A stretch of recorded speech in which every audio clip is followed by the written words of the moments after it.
Well, hello, everybody. We are back for our Wellness Wednesday, and we're continuing to talk about hormones and all that kind of jazz. It's such an interesting subject. We've had some good feedback under the videos and also some private messages. So we like your questions. So make sure that you continue to send those. So today we are actually going to talk about hormone replacement and kind of some myths about it, a little bit of some, it can be a scary topic. And Carrie and I were talking about that before we hit the record button. And there's really are some interesting things that people that find very interesting about it, right? So just to give you a reminder of who we are, I am Sherry Ann McCoy, and I am a naturopathic doctor, and I own Redbird Natural Healing in Plano, Texas. We see clients all over the United States in about 4 or 5 different countries now, I think. And then Carrie is our partner in Redbird as well. She's also a traditional naturopath, and we're both studying for our doctorate and PhD in original medicine. So we've been in practice for about 7 years and good friends for a little bit longer than that, and learning more about each other every day. And Carrie's been out for a hiatus for a while, and now she's back. So I'm so glad that she's back, because then I don't have to talk to the screen by myself. So we're going to get right into it today. So the first thing is, if you're following over on our social media, mainly Instagram, I think it also posts on Facebook. And we talked about this week on Mondays about the different types of hormone replacement. So I'm going to go over that a little bit, and then we're going to talk about it a little bit more besides just a little post. So about hormone replacement, there are 3 different types. The first one is called ERT, and ERT is just estrogen. That's just an estrogen replacement therapy. That one is typically just when you test your estrogen is tested, needs a little bit more. That looks like estradiol. It comes in patches, usually comes in a cream. So it'll be a vaginal cream. And then there's also hormone replacement. This is the one that makes everybody scared. So this one is a combination of progesterone and estrogen, and it only happens whenever you don't have a uterus anymore, which means you have had a hysterectomy, or you're already in menopause or beginning to go through menopause, or done with menopause. So I think someone asked last week, or said something last week about they don't need that anymore. But one of the things that was, and I wanted you to mention this, Carrie, is that you don't stop. That it doesn't matter if you're 70 or 80 years old. We call that post menopause, but that means that you're still in menopause, right? Even though you may have felt like you are done with the symptoms in your 50s or maybe 60s, depending whatever it is.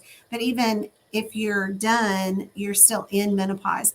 And so there are still things that are moving and going on in your system because of the lack of estrogen mainly. It can also be the lack of progesterone, but this is where hormone replacement comes in. We'll come back to that one in just a second. And then there's combo, even though estrogen and progesterone are the combo, that the combo is adding testosterone. So again, that doesn't or shouldn't be added until you are tested for that. And I want to pause again here and just say that nothing that Carrie and I say is meant to treat or diagnose or prescribe. We're not trying to act like medical doctors. We're not trying to act like we have more information than you do from your midwife or your OB-GYN, any of that kind of thing. We're simply giving you some things to be educated on and to think about throughout this process of helping women to really be more empowered with their own hormonal health. So let's go back to the hormone replacement, Carrie. What do you think is the scariest thing about hormone replacement therapy for women? I think especially in menopause, a lot of women are scared because there's a lot online about if you supplement with hormones, then it can increase your risk of cancer, especially if it runs in your family. So a lot of people ask us questions about kind of like, how can I support going through menopause, but I don't want the increased risk for cancer. Right. And so if we have a client that comes in and says, so I'm not taking hormone replacement therapy because I'm going to get cancer, do you think that that's a true statement? I think it's something that's part of when you come in, we take a whole history.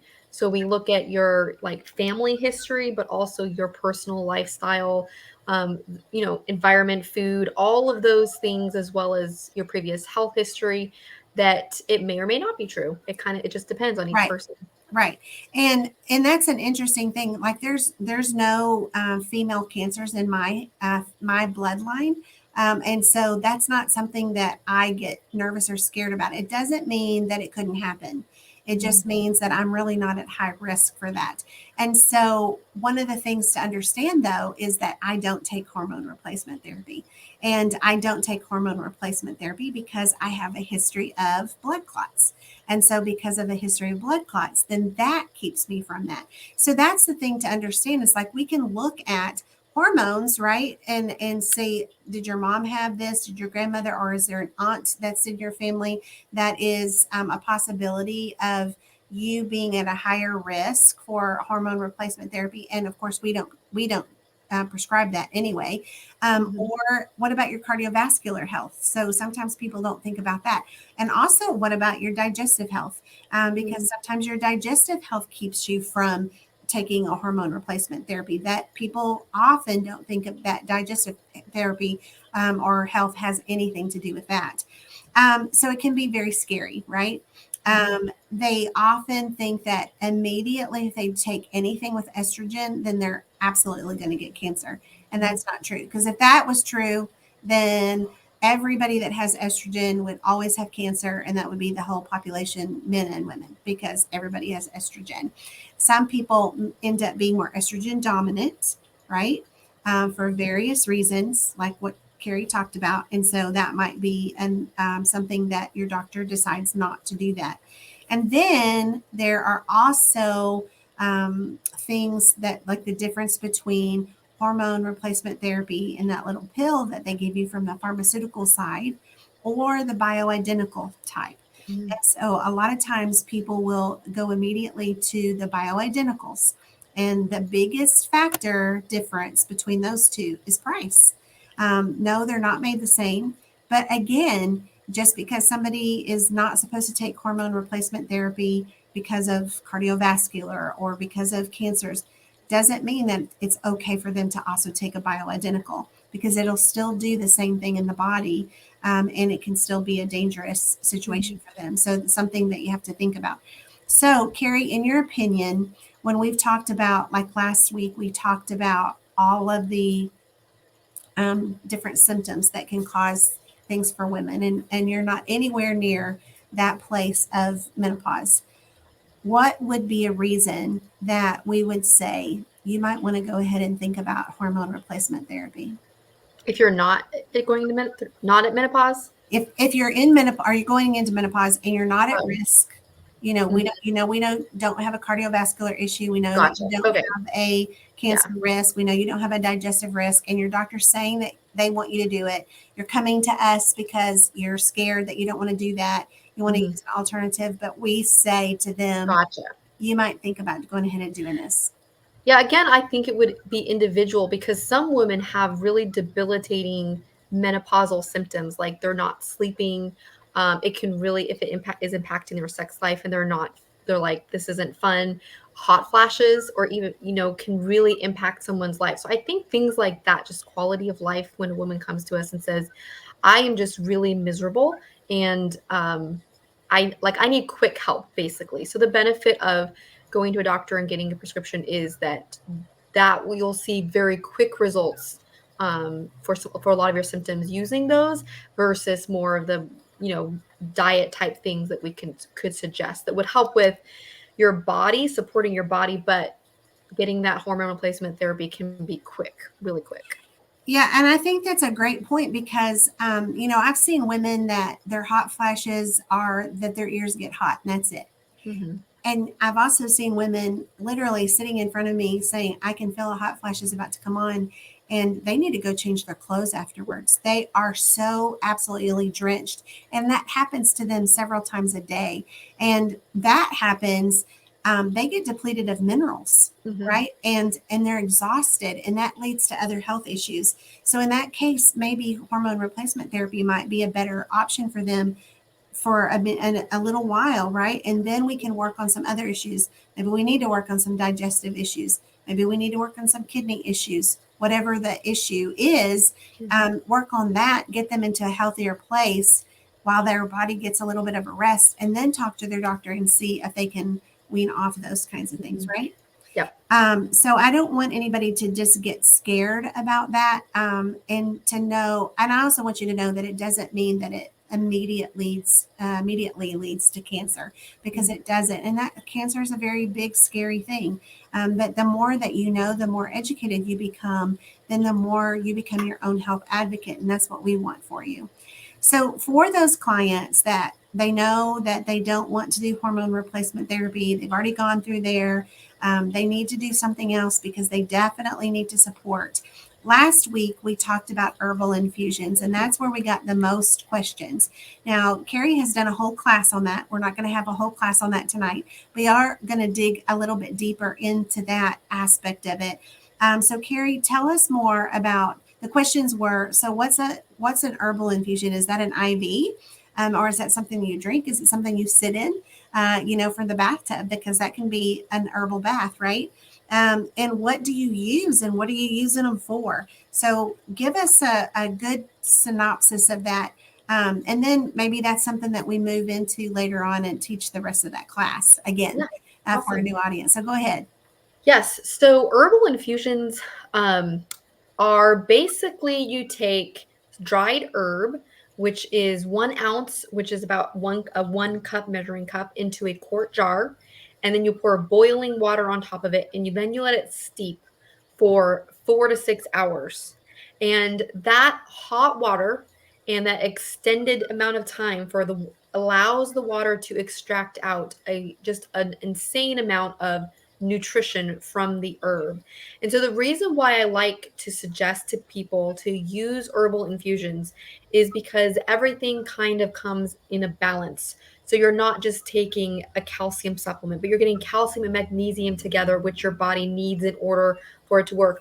A lot of these herbs also have protein in it, so you're actually giving your body some protein to help it build things in your body. A lot of the trace minerals are in herbs. And so that's just a great way to get just vitamins, protein, minerals, all of those things in your diet. Now, if you make a quart and then so when it's done steeping, then you strain out the herbs with like cheesecloth or something, and then you can drink it. Now, you can drink a whole quart a day if you wanted to. Some people maybe work up to that amount if you don't love tea. Because it's basically a very strong tea, but you can dilute it. Like if you're not a tea person, this is just water right here. But if you just put a little bit of your herbal infusion, fill the rest with water, and so you might make it a little bit more mild. Some people love to do that. You can totally add maple syrup or local raw honey, because again, you're getting more nutrition and more enzymes in your tea that way that your body can benefit from. So you can totally make it more palatable if you're not a really big tea drinker. Now, if you know you don't like tea, the one I highly recommend people start with is actually oat straw, because it's a very mild um type of herb. Like it's really, really mild, and most people don't even have to dilute that one. But really, one of the best things about oat straw is like the nutrition and the minerals in it like work on helping with libido. It works to help with brain fog, and it works to help with focus. So like it really works on so many areas that women in menopause tend to need help and support with. It's also really great for your adrenal glands, which just help with stress and cortisol, melatonin, those kinds of things. So it's just a big powerhouse. But just to give you an idea of oat straw and what oat straw has in it, it has protein. It has all of the B vitamins except for B12. It has vitamin E. It has silica, iron, copper, magnesium, calcium, zinc. It is the most magnesium rich infusion. So if you know you need more magnesium, oat straw is the way to go. Phosphorus, vitamins A and C. So those are just some of the things that oat straw has in it, and that's one of the reasons why I love oat straw. It's a great support, and we're talking specifically about menopausal women, but basically any woman would benefit from this, men would benefit from this. It's just a great powerhouse of nutrition. Isn't that the one? It might be a different one I'm thinking of, but isn't that the one that you often tell women like right before their period to use that one? Yes. Well, it's one of the two. I actually like to switch off between oat straw and stinging nettle, but Okay. it's a great one because of the iron and stuff in it. Yeah. Right. And most people don't understand that literally everything has protein. Every plant has protein. Mhm. And when you are allergic to something, you're allergic to the protein that's in that. So when a plant is extracted somehow, not in the case of infusions.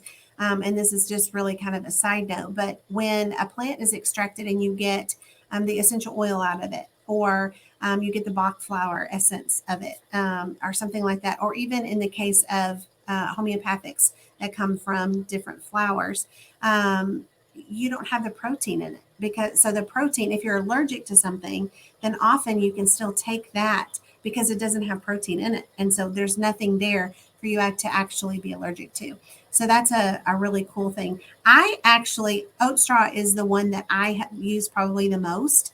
I think it has almost like a little nutty, Hmm. sweet kind. It's Yes. not sweet like sugary sweet, but almost like a really hearty bread. You Yes. know, It's um, very pleasant. yeah, it really is a pleasant one. So I Yeah. do add just a little tiny bit of honey to it. So Yeah. and I don't mean the sweet from the honey, but I really do like that one a whole lot better. And so then Mhm. what do you use usually stinging nettle? That's usually the one that people Yeah. don't like, isn't it? Yes. Well, stinging nettle and I was going to talk about dandelion root too, really quickly. Um, so stinging nettle, specifically the specific, and I'm going to do my best not to butcher this, Urtica dioica. That's the specific type of stinging nettle that you would use to make an herbal infusion. And this is a much stronger tasting herb. Um, but it's highly anti-inflammatory, which is just really good for everything, but for women in menopause as well. But again, it has some of the minerals. It has chromium, magnesium, calcium. I mentioned calcium. It's the highest um, infusion for calcium because a lot of women in menopause, because of that lower estrogen, they tend to start having bone loss and osteoporosis. So herbal infusions is a great way to just give your body the minerals, specifically calcium, and also some of those like phosphorus and things like that that your body just needs in order to have strong bones. Stinging nettle also has iodine, which is helpful for your thyroid. Yeah, and as a side note, I'd say that reminds me of Caliphos is a really good one Yes. to take during this time. That's a cell salt, but that's another Yes. thing. And then what was the third? What was the third infusion?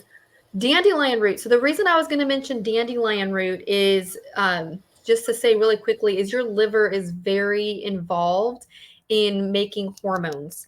And so liver support is really important for that and for many things. So the one reason why I like dandelion root is because our digestive systems just are made and designed to have bitter foods on a semi-regular basis, and we in America don't eat bitters. When I went overseas one time, like they literally would have bitters that they With would give their you like meal. a little teaspoon. Yeah, a little teaspoon of it. It was at the time the nastiest thing I'd ever, tasted in my life.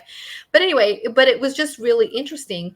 And then here in America, we really don't do that. So dandelion root, you make it the exact same way. This is one that even I can't stomach a whole quart in a day. So I'll just make it, keep it in the refrigerator. But again, if you just take just even a quarter cup, because really when you're doing bitters for digestive support, for liver support, we're not talking you need a lot, but just taking a little bit of dandelion root with a meal right before a meal, that can really help with digestion and also your liver support, and so therefore it helps with hormones. Right. And the one thing that menopausal women end up with more than anything is a UTI, a urinary tract Mm. infection or a kidney infection. So dandelion root is very good for that kind of thing. You can get a tea, I think it's from traditional medicinals, dandelion root with chamomile. Mhm. And the chamomile actually kind of helps that dandelion root a little bit more. So that's also a really good benefit during, excuse me, during menopause or postmenopause because of the urinary tract issue. So, really, it, all three of those infusions are good for any type. of hormonal issue, I mean, we're talking about menopause this month because it's Menopause Awareness Month, but for any hormonal issues, it's good for that. We're also going to touch just briefly. We'll probably talk about this later on if you have more questions about that. But the other thing that Carrie likes to really help with her clients is seed cycling. And um, it's very effective. And I will say that again, sometimes in menopause, women have a little bit more difficulty with this one simply because it's their seeds. Mhm. And seeds, when people have something like diverticulitis, when they're not supposed to be doing seeds, then they have more difficulty with something like that. But you can still incorporate these types if you get them in a powder rather than in the actual seed. So tell us a little bit about what seed cycling is and why someone would want to use something like that. Right. So seed cycling, um, it comes because you kind of cycle through the use of four different seeds in about a 2 week period. And so the first two seeds that are paired together is flaxseed and pumpkin seeds. And flax seeds you should be buying them whole, and then you should get like a little, cheap coffee grinder type of thing, and you put 1 to 2 tablespoons, trying to work up to 2 tablespoons a day in your coffee grinder. You grind it up, and you have 2 tablespoons of freshly ground flaxseed, 2 tablespoons of pumpkin seeds, for a period every day for a period of 2 weeks. And flaxseed and pumpkin seed are just really important um, fibers, again, for digestive health, liver health, but they have zinc in them, Mhm. vitamin E in them, and zinc is really important for hormone production, for thyroid and things like that. So basically, you're giving your body the fiber that your digestive tract needs, as well as some a high amount of zinc to support the organs in your body that are making your hormones. And then after 2 weeks on that, then you switch to 2 weeks of 1 to 2 tablespoons of sesame seed, and every day along with 1 to 2 tablespoons of sunflower seeds. And again, it's giving your body that fiber, it's giving it that zinc, and it's giving vitamin E, that your body needs in order to make that estrogen and progesterone.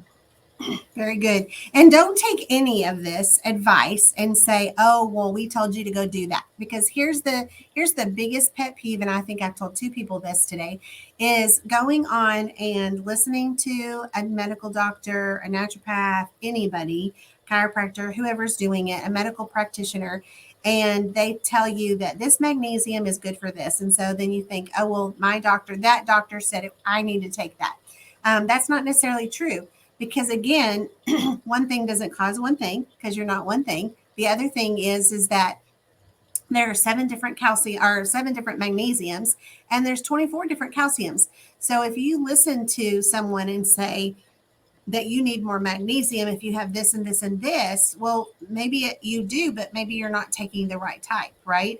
And so even with these infusions, excuse me, even with these infusions, they're great for everyone. It doesn't really matter. And there's not really a lot that you can do wrong with these Mhm. infusions, except maybe overdose yourself with too much of something because Mhm. you don't necessarily need something. So, when we're looking at this, we're looking at your digestive system, we're looking at your cardiovascular system, we're looking at your history, um, physically, emotionally, spiritually, all of those things to come up with the right program or wellness report specifically for you. So what's right for one person may not be right for the other person. So please, any of the stuff that we're taking, listen and have it educate you, but then let's talk about you specifically because that's what we really want to get down to. We want to get down to what is right for your body, because everybody's different. So, is there anything else that you would add, Carrie? No, I think that's it. Just the herbal infusion, seed cycling, because again, that gives your body the nutrition it needs in order Right, to do what it's trying to do.